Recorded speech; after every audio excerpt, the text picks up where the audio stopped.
Me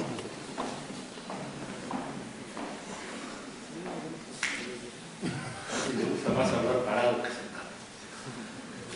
Bueno, ya les platicaron algo de lo antiguo. Más quiero precisar unos cuantos detalles.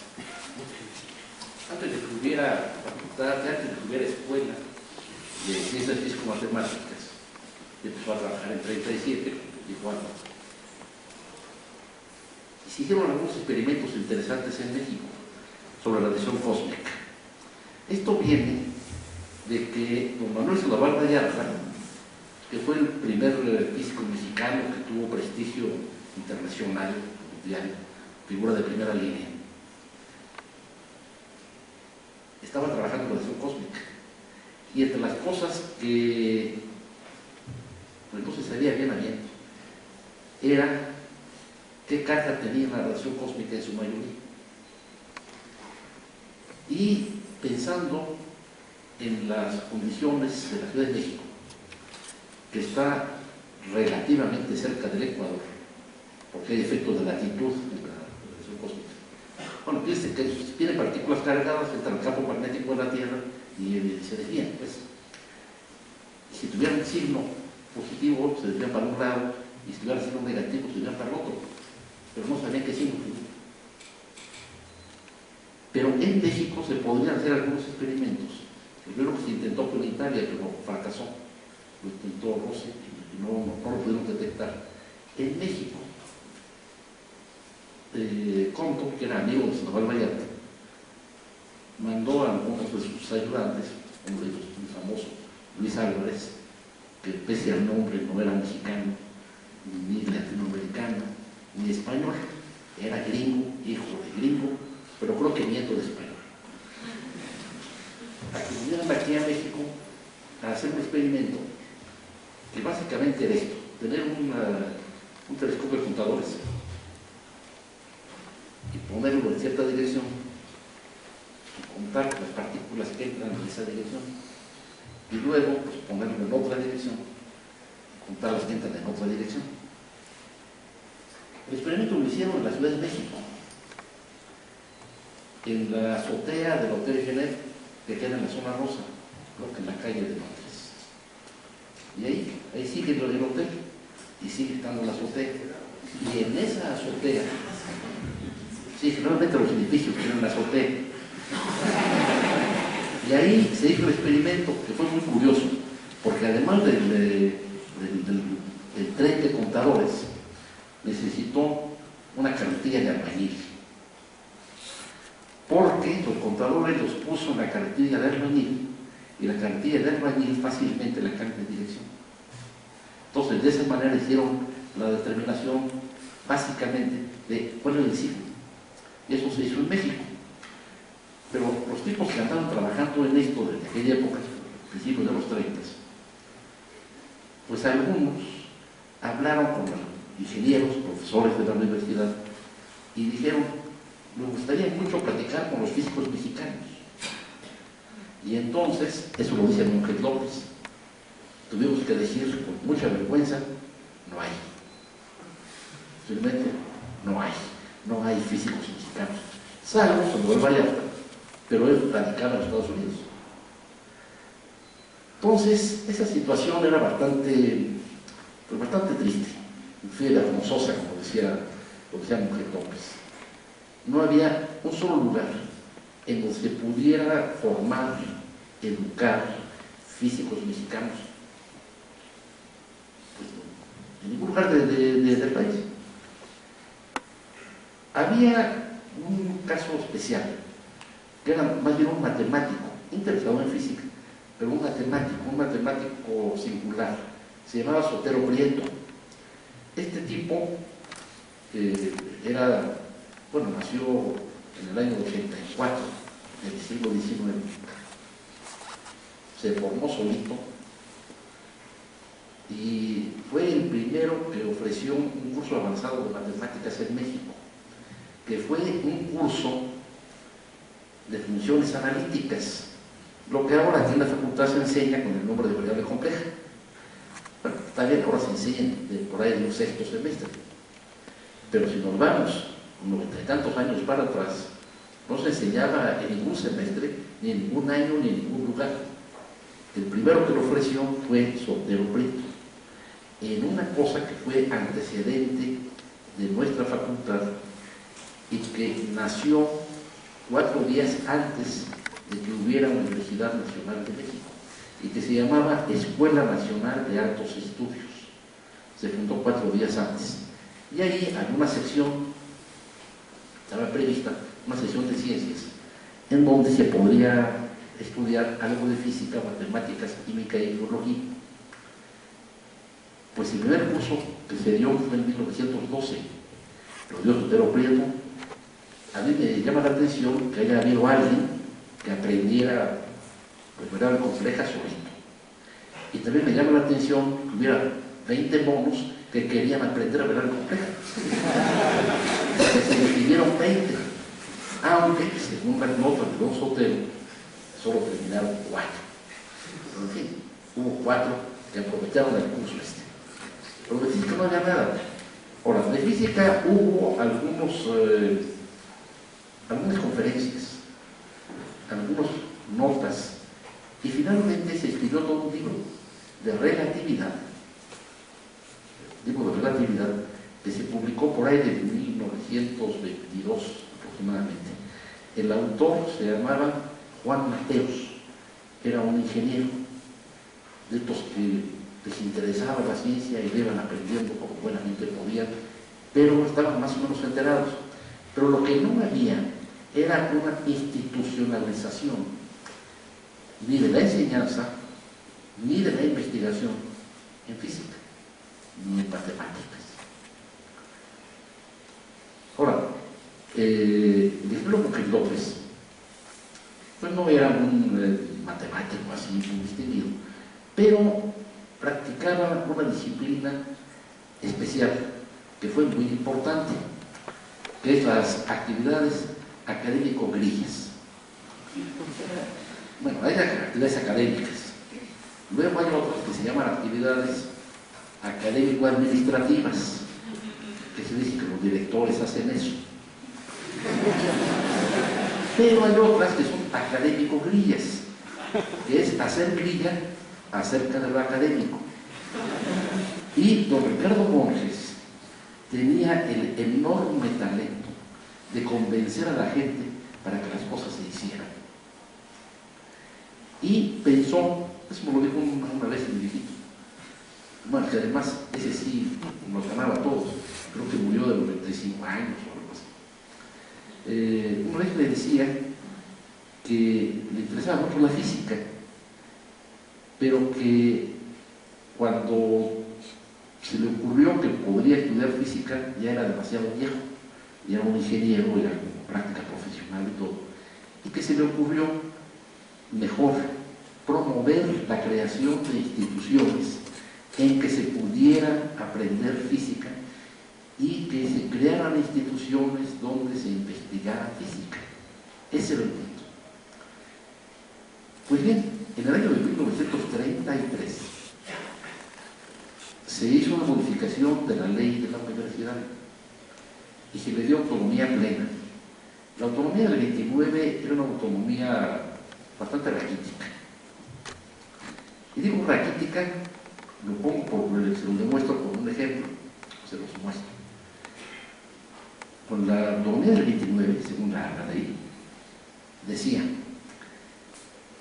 el consejo universitario elige al rector. Muy bien, muy autónomo. Pero lo elige en una terna formado por amigos del presidente de la República. Bueno, así era la cosa. Pero una vez le propusieron al presidente proteger que fuera al revés, que él escogiera a uno de una terna entregada por el consejo universitario, pero no quiso. Mejor que ustedes escogen libremente a cuál de mis amigos quieren. No, pero con la ley del 33, la autonomía fue plena, total, absoluta. Dieron completa autonomía y nada de dinero. Bien, en ese momento, aún sin dinero, ocurrió que primero el rector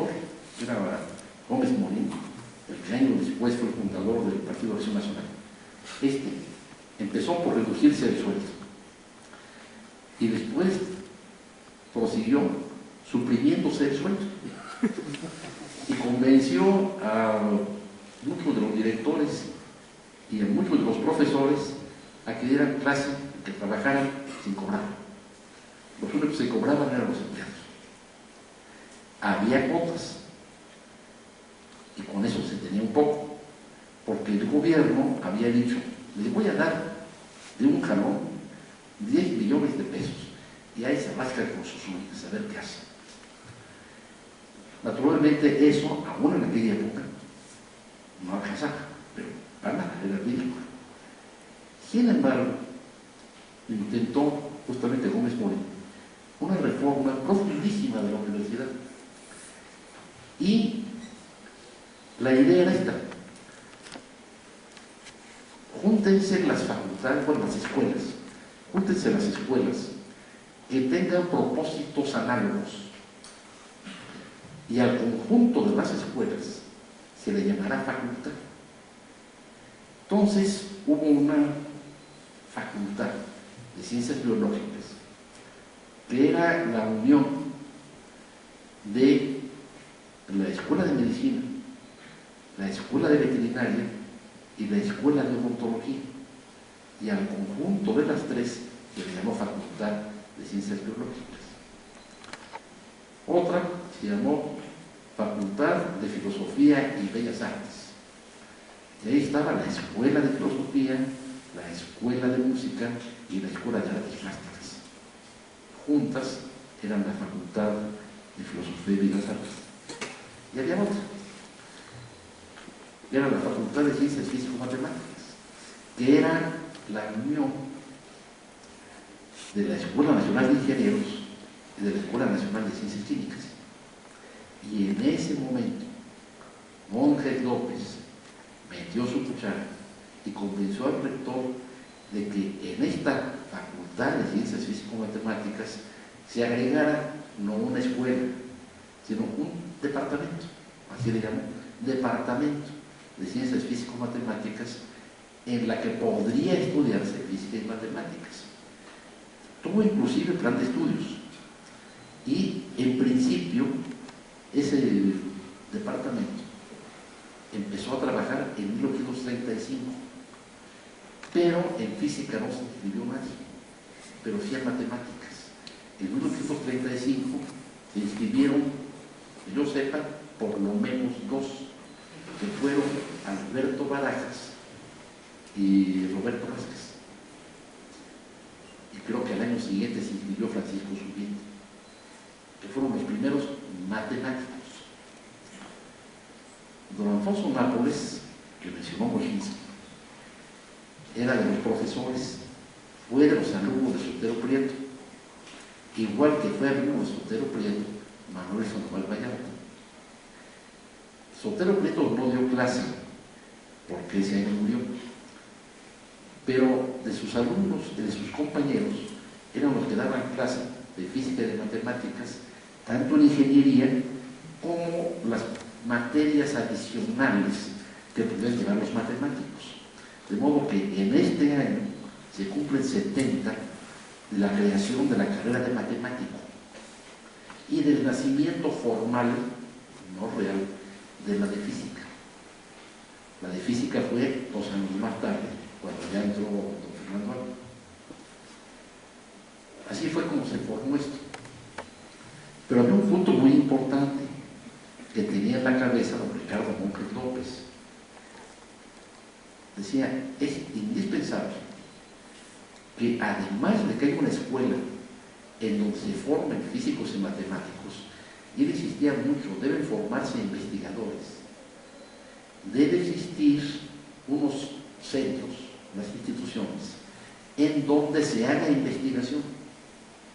Y la primera que empecé, creo, para las disciplinas nuestras, biología ya está, astronomía, pero para las nuestras físico-matemáticas, la primera que se creó fue en 1938, y fue un instituto que se llamó de Investigaciones Físico-Matemáticas, aprovechando que había una persona que podía dirigir ese instituto.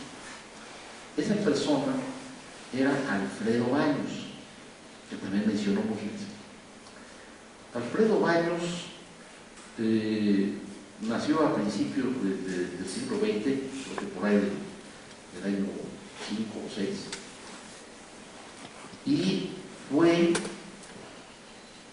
un ingeniero, creo que era hijo de un diplomático, estudió mucho en Estados Unidos y finalmente se doctoró en ingeniería, creo que en la Universidad de Johns Hopkins, y se vino a México. Pero Ricardo Monjes López lo convenció de que se regresara a Estados Unidos y trabajara en el Tecnológico de Massachusetts con Sandoval Vallarta para obtener un doctorado en física. Y apenas lo obtuvo, debe haber sido a finales del 37 o al meritito comienzo del 38, se vino a México, y mientras Monjes López ya había convencido al rector de que existiera el instituto.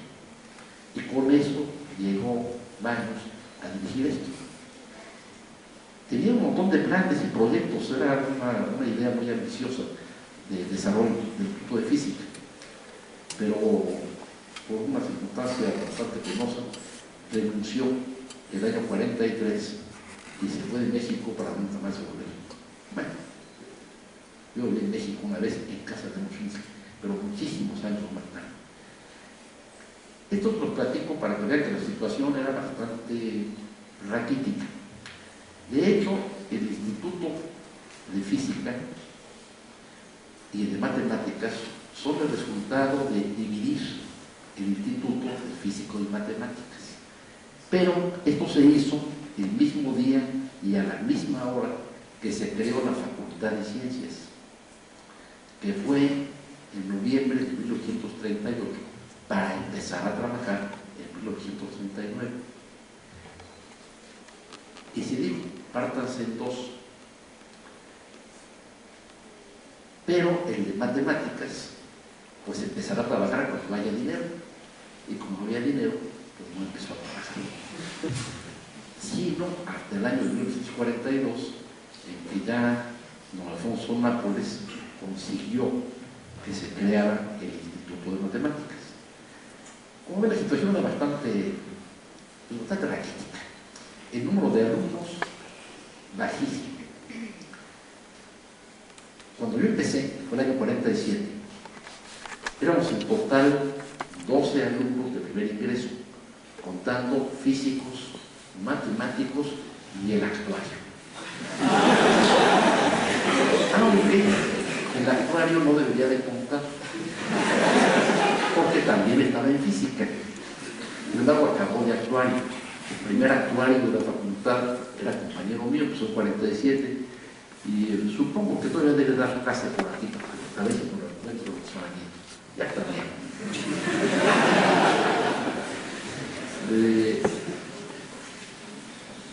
Pero en fin, estaba la situación ya creada, pero éramos 12 alumnos.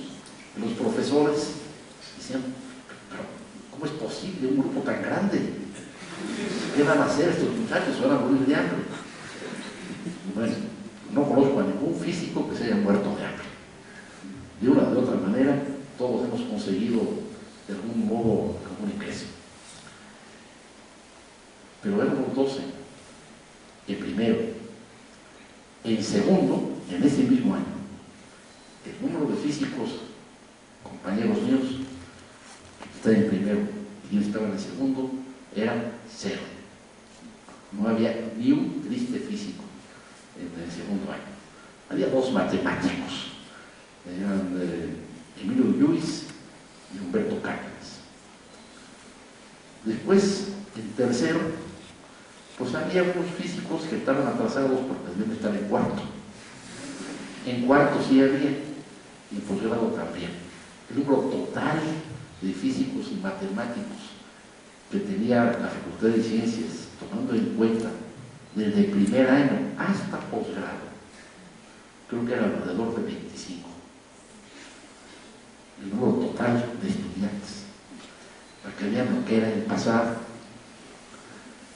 Sin embargo, había más que nada entusiasmo, gusto, ganas de estudiar, de aprender y de conversar de ciencia. Esto es muy importante. Creo que es fundamental para la buena educación de cualquier aspirante a físico que tenga el hábito y el gusto de conversar de física. No solo asistir a clase y calentar el asiento, no, que además de eso tenga muchas ganas de platicar de física y de matemáticas con los compañeros y que esas ganas las cumplan. Tomar café platicando de física era sabrosísimo, sabrosísimo porque el café es muy sabroso y sabrosísimo porque la conversación era muy sabrosa también. Así era en aquella época, pues hace 50 y tantos años, 55, 58, cuando yo empecé. Eso es el pasado. Ya las cosas empezaron a cambiar en serio cuando pasamos a la universitaria, pero fue 53. El año pasado, por todos lados se habló de la universidad, de que estaba cumpliendo 50 años de haberse pasado a la universitaria, la Universidad Nacional. Había carteles, pósteres, murales, alusivos a que fue en 54. Lo único malo es que estaban todos equivocados, porque fue en 53. Fue 53 cuando nos pasamos un pedazo chiquito de la universidad. Pero eso sí, chiquito pero importante. Éramos nosotros. Sí, éramos nosotros. Estaban los estudiantes, bueno, estaba el departamento de física y el de matemáticas de la universidad, de la facultad, más el instituto de física y el instituto de matemáticas. Fue lo primero que se pasó en 53. Para que tengan idea de cómo estaban las cosas y del número de personas. Habrá que decir, primero, no había ningún transporte, no había camiones que quisieran venir a la ciudad universitaria. Estaba demasiado lejos. A los camioneros no les convenía venir hasta acá. Fue necesario convencerlos de que a partir del año siguiente hubiera servicio de camiones. No querían.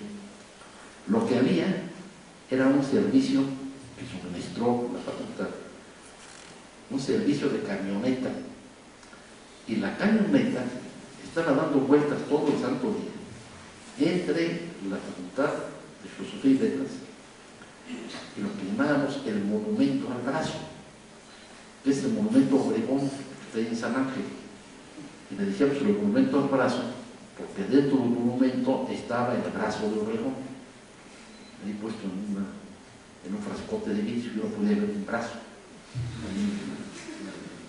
un brazo y una manchita de sangre en el suelo.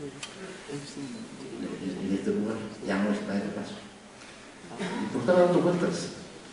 Y la camioneta, una camioneta, era suficiente para transportar a los profesores. Los profesores no tenían coche, pues era un lujo impensable en aquel momento. Y los alumnos, pues menos. Pero la vuelta está en rato y tardaba, creo que si acaso 5 minutos en ir ahí del centro de San Ángel, en el momento de Obregón, hasta la universitaria, pues 5 minutos, quizás menos, porque no había tránsito, no había camiones, tampoco había coches que se metieran para allá, no había nada. Así fue. Ahora, ¿cuál es el presente de la física? El presente es bastante diferente.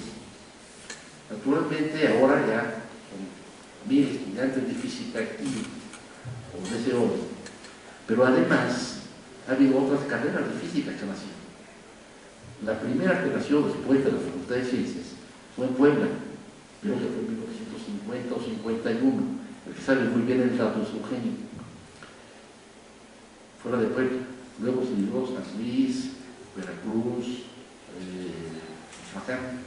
Actualmente hay alrededor de 20 o 25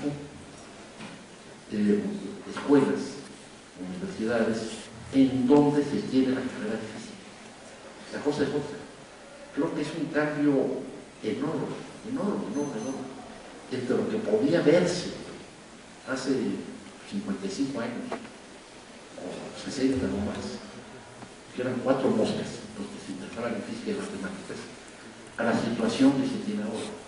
El crecimiento ha sido notable. Pero ¿el futuro qué?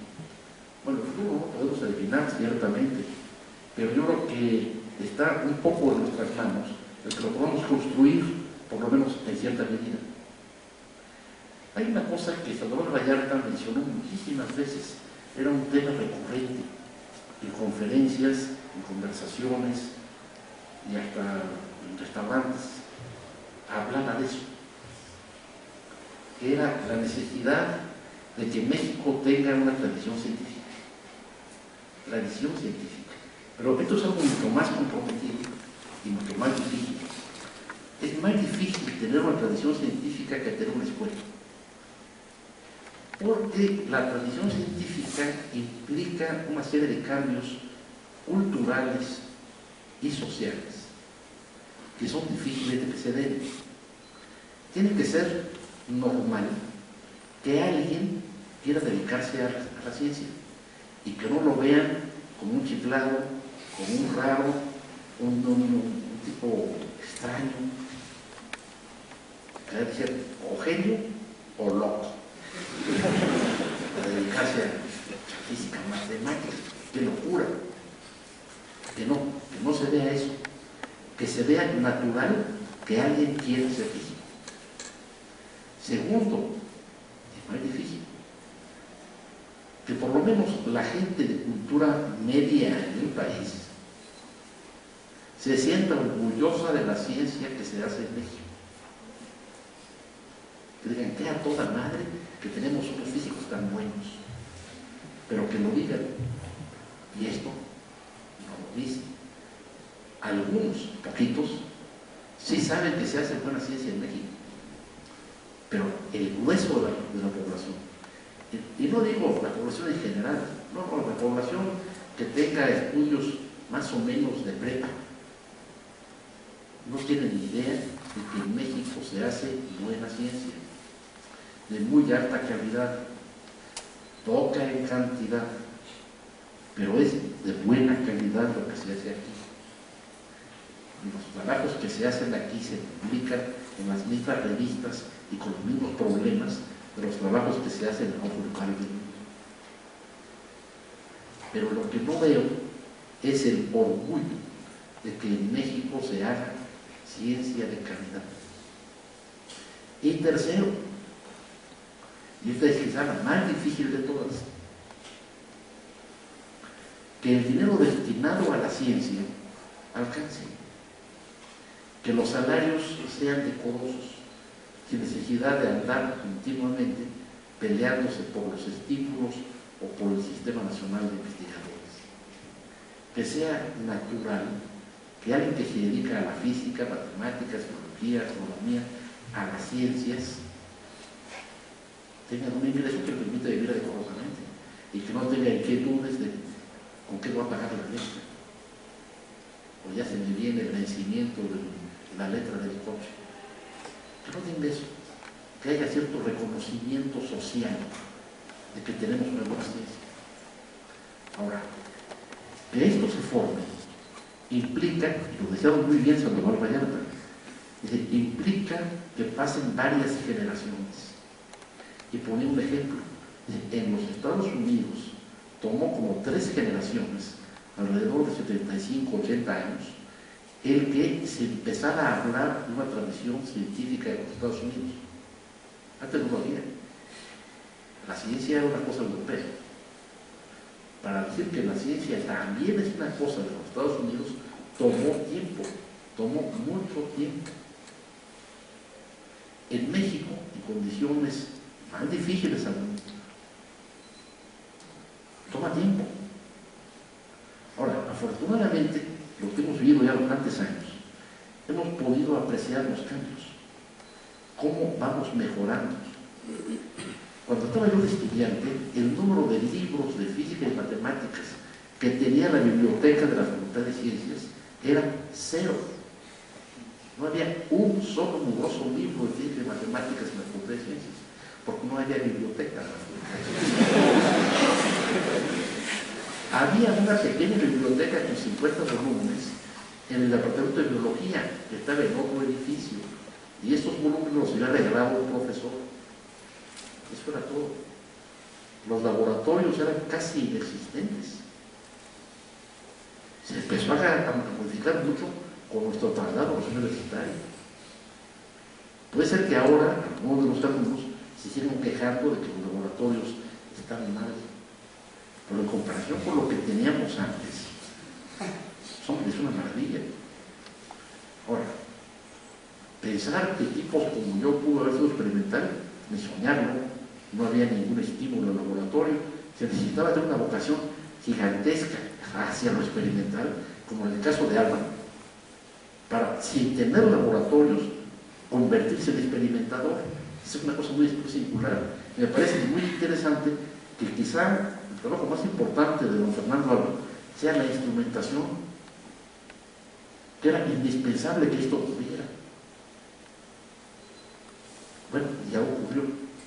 Pero lo que sí es responsabilidad, pues ya no solo de nosotros, sino en gran medida de profesores jóvenes y de ustedes, es el de tener una tradición científica en México.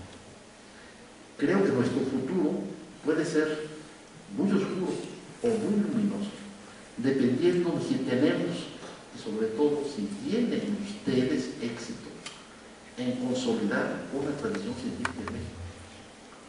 Si no tenemos esta tradición, seguiremos siendo mendigando recursos para las cosas. Necesitamos tener voz fuerte y presencia activa para poder reclamar lo que la ciencia necesita. Porque además la ciencia, inclusive la ciencia pura, esa que no sirve para nada, pero que es a toda madre, que es bellísima, aún esa requiere recursos y tiene que dárselos en este país. No solo para resolver problemas concretos de relación, que lo debe hacer, sino también por el puro y simple placer de conocer y entender. Que podamos saber más, entender mejor, por el gusto de hacer. Eso es uno de los elementos que tienen que estar presentes. No solo la solución de problemas concretos, que tienen que darse, pero también la otra, la ciencia pura, ciencia fundamental, ciencia porque es interesante, ciencia porque es bella, esa también tiene que darse. Y tiene que recibir recursos para que se dé. En nuestro futuro, si esto no se consigue, si no tenemos una tradición científica, nos va a llevar la campana. Si tenemos éxito, si tienen ustedes éxito en consolidar una tradición científica en México, el futuro puede ser luminoso. Yo prefiero pensar en que van a tener éxito y que nuestro futuro será luminoso.